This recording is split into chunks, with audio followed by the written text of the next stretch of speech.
అదే RTV app వార్తల్ని క్షణాల్లో చదివే అవకాశం ఉంటుంది. ఒక న్యూస్ పేపర్, ఒక టెలివిజన్ ఛానల్ మీ చేతుల్లో ఎప్పుడూ ఉంటాయి. ఢిల్లీ దేశ రాజధానిలో నరేంద్ర మోడీ ప్రభుత్వం పార్లమెంటు సాక్షిగా తెలంగాణ రాష్ట్రానికి ఎటువంటి నిధులు కేటాయించకుండా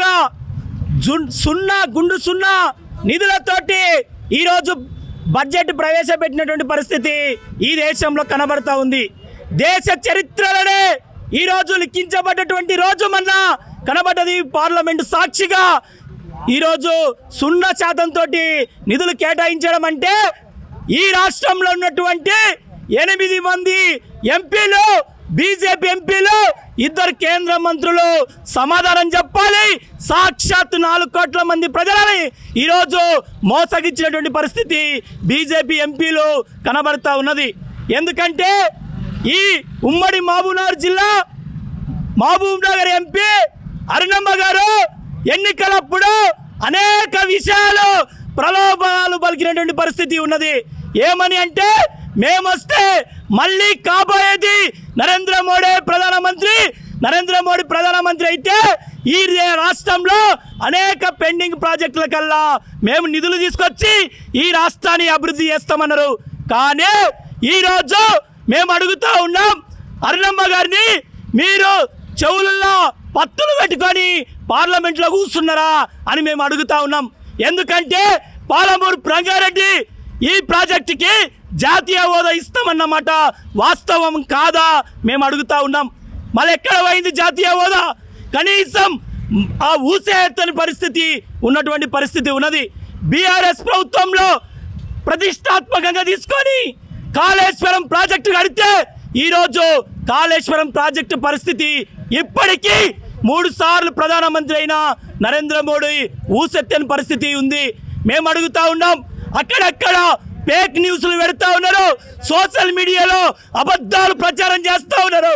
బీజేపీ నాయకులు మీకు దమ్ముంటే నిజంగా ఈ రాష్ట్రానికి ఎన్ని నిధులు తీసుకొచ్చిండ్రో చెప్పాలి.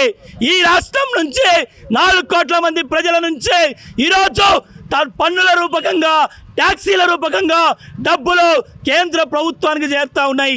కానీ కేంద్ర ప్రభుత్వం బడ్జెట్లలో తెలంగాణ రాష్ట్రానికి గుండు 0 ఇవ్వడం అంటే చాలా దుర్మార్గమైనటువంటి చర్య. ఈ 4 కోట్ల మంది ప్రజలు గమనిస్తూ ఉన్నారు. ఖబర్దార్ నరేంద్ర మోడీ, నీవు రాబోయేటటువంటి కాలంలో నీ యొక్క పాపాలని మూట కట్టుకునేటువంటి పరిస్థితి వస్తుంది.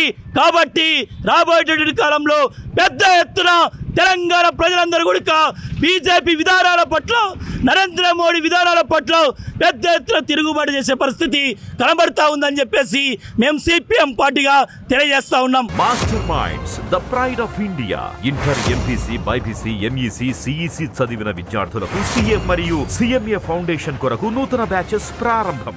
భారత communist party Marxist CPM Amarchinta మండల కమిటీ ఆధ్వర్యంలో మండల కేంద్రంలో నిరసన కార్యక్రమం చేస్తూ ఉన్నాం.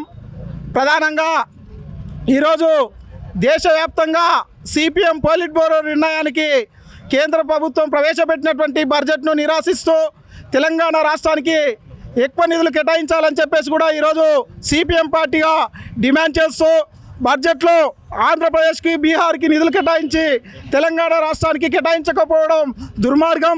కాబట్టి ఈ తెలంగాణ రాష్ట్రంలో ఉన్నటువంటి కేంద్ర మంత్రులు, వాళ్ళ ఎంపీలు ఎమ్మెల్యేలు కూడా ఆ కేంద్ర ప్రభుత్వం పైన ఒత్తిడి తీసుకొచ్చి తెలంగాణ రాష్ట్రానికి, ఈ రాష్ట్రంలో ఉన్నటువంటి పేద, బడుగు, బలహీన వర్గాలకు సంబంధించినటువంటి సంక్షేమ పథకాల కోసం కూడా బడ్జెట్ కేటాయించాలని చెప్పేసి సిపిఎం పార్టీగా డిమాండ్ చేస్తూ ఉన్నాం. ఎంపీసీ, బైపీసీ విద్యార్థులకి ఒక వరం సిఏ, సిఎంఏ కోర్సులు. సిఏ, సిఎంఏ చదివే విద్యార్థుల్లో 40% మంది ఎంపీసీ మరియు బైపీసీ విద్యార్థులే. మాస్టర్ మైండ్స్ ప్రధానంగా ఏదైతే తన ప్రభుత్వాన్ని కుప్పగూలుతుందో అని చెప్పి బీహారు, తెలంగాణకు అత్యధిక నిధులు వాళ్ళకు మద్దతు ఇచ్చి ఈరోజు కేంద్ర ప్రభుత్వాన్ని నిలబెట్టినందుకు వాళ్ళ కానుకగా బడ్జెట్ పెట్టినట్లుంది. ఇది చాలా రాష్ట్రాలకు 0 బడ్జెట్గా ఉంది.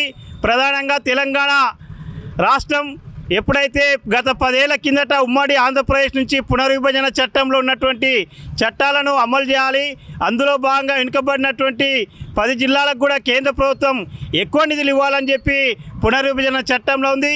అట్లాగే అనేక కారిడార్లు బయ్యారం కానీ స్టీల్ ప్లాంట్లు కానీ ఈరోజు సింగరేణి ప్రైవేటీకరణను ఆపాలని చెప్పి అట్లాగే అనేక ప్రాజెక్టులు పెండింగ్లో ఉన్నాయి. వాటన్నింటికి కూడా కేంద్ర ప్రభుత్వం నిధులు ఇవ్వాలి, అది ఏపీకి తెలంగాణకు సమాన్యాయం ఉండాలని చెప్పి పునర్విభజన చట్టం ఆంధ్రప్రదేశ్లో ఉన్నప్పటికీ కూడా ఈరోజు బీజేపీ దాన్ని తూట్లు పొడుస్తూ కేవలం అక్కడ ఉన్నటువంటి ఎన్డీఏ కూటమికి మద్దతు ఇచ్చినటువంటి బీహార్ కానీ ఆంధ్రప్రదేశ్కి ఎక్కువ నిధులు ఇవ్వడం, తెలంగాణకి 8 మంది బీజేపీ ఎంపీలను ఇచ్చారు. అట్లాగే 2 కేంద్ర మంత్రులుగా కిషన్ రెడ్డి గారు, బండి సంజయ్ గారు ఉన్నారు. మరి వీళ్ళు మేము ఇన్ని నిధులు తెస్తాం అన్ని నిధులు తెస్తామని చెప్పి పార్లమెంట్లో గద్దెనెక్కి తీరా తెలంగాణకు జరిగిన బడ్జెట్ అన్యాయం పైన ఎక్కడ కూడా వీరిద్దరూ నోరు మెదపడం లేదు. పైగా గత బడ్జెట్ నిధులు ఎక్కువ కేటాయించడం చెప్పి ఈ ఏడాది కేటాయించిన బడ్జెట్ గురించి మాట్లాడకపోవడం చిగ్గుచేటు. ఇప్పటికైనా ఈ కేంద్ర మంత్రులు స్పందించాలి.